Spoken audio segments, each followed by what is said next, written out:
Yeah నేను ఇంకోటి కూడా చెప్పా, ఎట్టి పరిస్థితుల్లోని కూడా సమయానికి అనుకూలంగా ఏదో సేఫ్ గేమ్ మాత్రం ఆడద్దు. పోలీసులు కూడా ఇన్స్ట్రక్షన్ ఇచ్చా, no safe games, only straight game. ఎట్టి పరిస్థితుల్లోని 3 నెలల్లో మార్పు తీసుకొస్తాం. 3 నెలలు టైం ఇచ్చా. 3 నెలల్లో ఎట్టి పరిస్థితుల్లోని వైజాగ్లో గంజాయి అన్నది ట్రాన్స్పోర్టేషన్ కానీ గంజాయి విచ్చలవిడితనం కానీ మేము తగ్గిస్తాం. నాకు చాలా కాన్ఫిడెన్స్ ఉంది. డెఫినెట్గా ఆ రకంగానే పనిచేస్తాం. నేను ఛార్జ్ తీసుకొని వచ్చిన తర్వాత కూడా డీ అడిక్షన్ సెంటర్స్ మరీ దారుణం అండి. 3 ఉన్నాయట, 30 మంది ఉన్నారట. ఇక్కడేమో 1200 మంది ట్రాన్స్పోర్ట్ చేసిన వాళ్ళు పట్టుకున్నారు. 30 మంది డీ అడిక్షన్ సెంటర్లు అంటే 6 days 7 days సరిపోతాయి అన్న ఫీలింగ్. ఏదో ఆర్గనైజేషన్స్ ద్వారా చేస్తున్నారు. కేజీహెచ్లో ఎందుకు మనం ఒక బ్లాక్ తీసుకోలేకపోతున్నాం?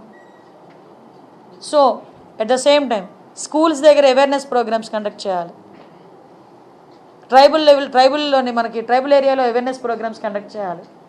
పోలీసుల పరిస్థితి ఎలా అయిపోయిందంటే మాకు టీఏడిఎల్ లేవండి, ఆఖరికి ఏజెన్సీ అలవెన్స్లు కూడా లేవు 5 సంవత్సరాలు.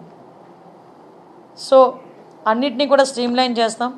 అట్ ద సేమ్ టైం ఇంకోటి కూడా చెప్పాను, ఏదైతే మహిళా రక్షణ విషయంలో ట్రాఫిక్ పోలీసులు కూడా చాలా అప్రమత్తంగా ట్రాఫిక్ని ఎంతైతే మీరు కంట్రోల్ చేస్తారో స్కూల్ ఏరియాస్లో స్కూల్ జోన్స్లో ఈవ్ టీజింగ్ మీద కూడా అంతే దృష్టి పెట్టండి. ఈవ్ టీజింగ్ చేసే వాళ్ళని కూడా మీరు ఎట్టి పరిస్థితులను వదిలిపెట్టే ప్రసక్తి లేదు. అవన్నీ కూడా మేము చాలా క్లియర్గా చర్చించుకున్నాం. నాకైతే పూర్తి నమ్మకం ఉంది, ఎలాగైనా ఎట్టి పరిస్థితుల్లోనైనా ఈ గంజాయిని స్టెప్ బై స్టెప్ మేము ఎట్టి పరిస్థితులు అరికడతాం.